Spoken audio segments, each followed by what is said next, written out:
and welcome to my channel. My name is Martine, and if you are new here, I do videos on Vedic astrology mainly, but also with some tropical insights. And I focus on both relationship and natal astrology. And if you like this video and you would like to hear more content from me, please like, subscribe, hit the notifications bell to see when I will post a new video. And also, if you're interested in a personal consultation, I do consultations on a wide variety of topics.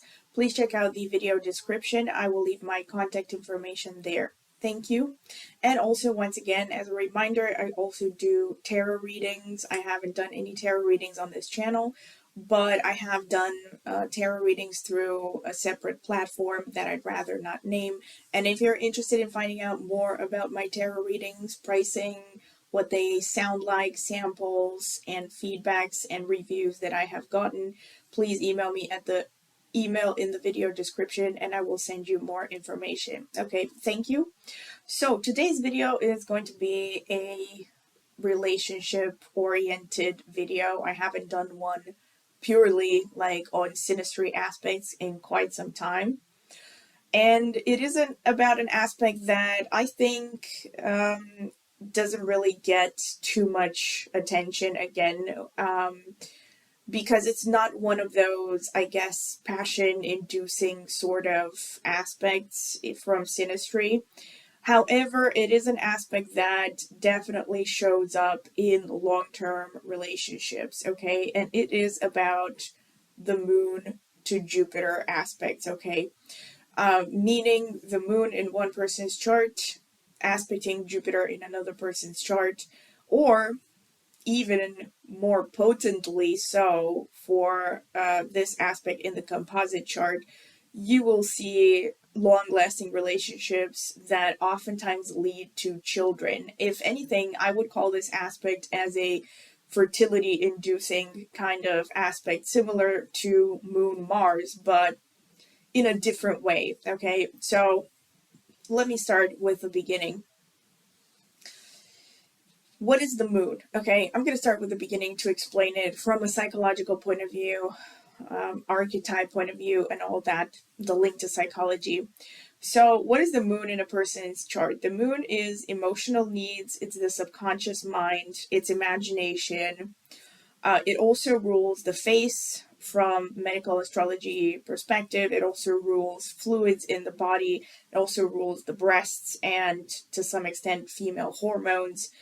And it also is the mind. It's your basic personality, which is why in Vedic astrology, basically the moon is the single most important planet in your chart. It's more important than the sun, okay, according to Vedic astrology.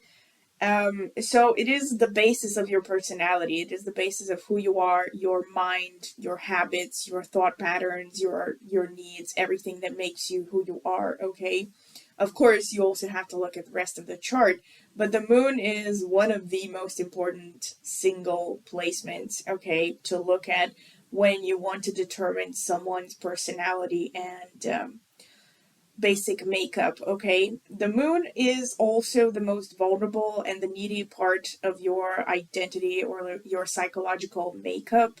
It's the inner child. It's actually both the mother and the baby or the child archetype, okay? In a woman's chart, it shows her mothering instincts, if she has any, how do they manifest her mothering style, if she has a mothering style again.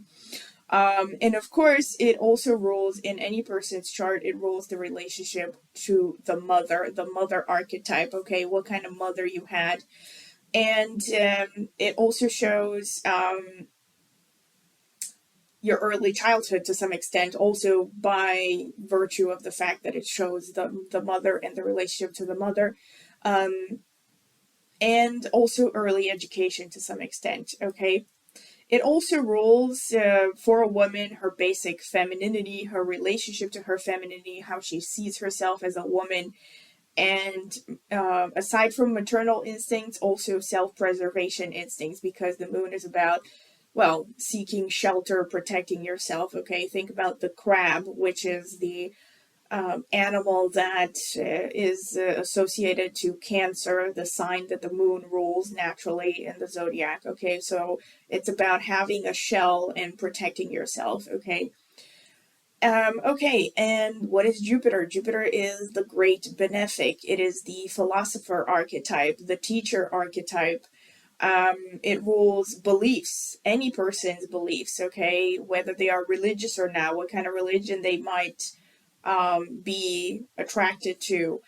And whether, and again, it doesn't just rule religion. Of course, you could be an atheist, and that could also be seen from your Jupiter placement.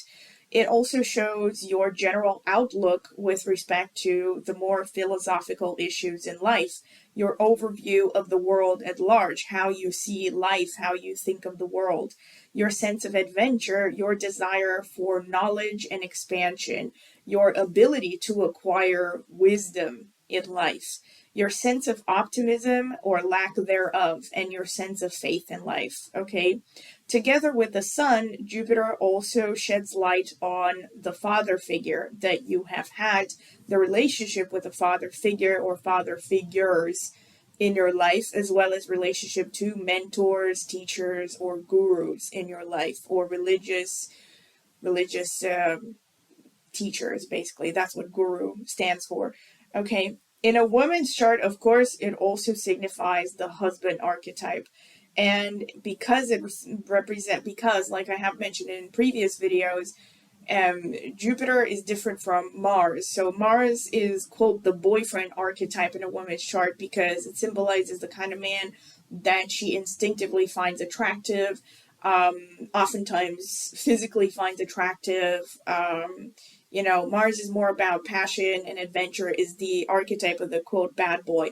But Mars is a warrior archetype, therefore has no interest in children or creating a family, whereas Jupiter is all about children. In fact, Jupiter, is also something you want to look at, especially in the Saptamsha, to see how your luck with children is going to be, whether you're going to have children, how many, etc. It's also one of the things to look at, okay? But basically, Jupiter is about creating a legacy. It's about teaching, since it is the teacher archetype or the professor archetype. It loves to guide others, and of course, more specifically, to guide the younger generations, to enlighten other people, to share their wisdom, to impart knowledge, okay? And because of that, Jupiter is the ideal husband archetype, because women, when it comes to long-term relationships, when it comes to building a family, of course, they also seek a decent father figure for her potential future children. And this is really important once I get to the interpretation of the conjunction. I think you can already tell where this is going. Okay, but moving on. Okay, so Jupiter and Moon. Of course, I'm going to mainly focus on the positive aspect here, which is, the conjunction. Conjunction is the most powerful aspect, definitely, as usual, of course, because the conjunction means that two planets are overlapping on the sky, which means that basically it's like two planets sharing the same pair of pants. Okay, think about it that way. One cannot make a move without the other, so they have to kind of unite in an archetype together. Their archetypes are blending somehow. Okay, so the conjunction definitely is the strongest, but the trine and the sextile are basically easier, more, let's say, watered down, for lack of a better word, more watered down expressions of the conjunction. Okay, so there's still positive aspects, but they're not as positive and not as intense as the conjunction. Okay, so what happens with these aspects from Jupiter to Moon? As you can imagine, so Jupiter is optimism and faith and children and all that, and the Moon is sensitivity, emotional needs, and basically the vulnerable, weak, wimpy kind of side of all of us. And when Jupiter is conjunct the Moon gets a strong boost, okay? So Moon is feeling safe around Jupiter. Jupiter also tends to give everyone the benefit of the doubt. Okay, so Jupiter, in its healthy expression, Jupiter is linked to tolerance and forgiveness and understanding and all that. So Jupiter is also willing to give the benefit of the doubt to the moon person, okay? So the moon person will feel secure in this relationship. Not only that, but Jupiter has wisdom, it has foresight. Jupiter is positive, is optimistic, seeking solutions. And when it is conjunct the moon, of course, especially when it is the woman who is the moon, it gives the moon person a very strong sense of security, a strong sense of safety. Not only like on every level, basically. So emotionally, materially, generally, it happens on every level. But also what it means is that the moon person gets uplifted. Think about the moon as your mood, okay?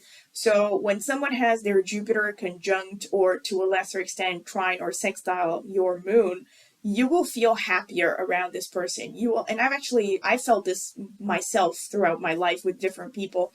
And I'm sure that if you think about it and you think of people who just instantly put you in a good mood, usually, I mean, not usually, but let's say a lot of the times, if it's this really, especially if it's someone that you don't even know that well, or like you're just meeting this person and you just feel like, oh my God, I'm so happy when this person is around. Most likely, there's going to be some aspects from that person's Jupiter to your chart, but especially when it is to your moon, it will be uplifted. And again, especially if the person in question has already a troubled moon situation, like if moon is debilitated in Scorpio, or it's aspected by malefics, it's a really, it's a heavy moon, like heavy emotions. Having Jupiter, someone else's Jupiter aspecting the moon is like, it's like, how should I put it? It's soothing to the soul of the moon person. It's like putting a band-aid on a throbbing wound or something. It's a very soothing, it's a very calming sort of effect. And because Jupiter is optimism, usually, because it's also, Jupiter is about outlook on life and optimism and seeking opportunities and expansion and all this, it's a very positive energy. And with the conjunction, especially in the composite chart, because the composite chart is, it's stronger than when it happens from one chart to the other, because each person embodies both the moon and the Jupiter in this situation. So they take turns, basically, okay, in who is the Jupiter and who is the moon. And especially when it happens in the composite chart, I've definitely seen this in the charts of people who have children together a lot of the times, okay? Again, because it's also linked to biology, again, especially when it's the woman who is the moon and the man who is the Jupiter, because the woman feels secure in the relationship, it tends to help, if you think from a biological perspective, it helps her feel at ease and feels like she can rely on this person. And yes, from that perspective alone, it is I would call it a quote baby making aspect. I've seen it a lot. I've seen it in like long-term relationships, oftentimes where children are involved. You will see this conjunction a lot. Okay, so it is by and large a very positive aspect, especially the conjunction. Again, the trine and the sextile are also positive, but not felt as intensely. Okay, but basically this is how it plays out. So the Jupiter is going to be, tolerant, benevolent, patient. Also, here's another thing, because the moon represents your emotions. When Jupiter is aspecting the moon, the moon person feels like this person doesn't rush them, or like is patient, is understanding towards even the most, I don't know, even towards their most peculiar, quirks of their personality and stuff, their moods, even when the mood is maybe a little bit irritated. And Jupiter will tend to be, patient and understanding. Of course, it depends on what else is happening there, because if there are a lot of malefics involved as well, it may not, act out that nicely.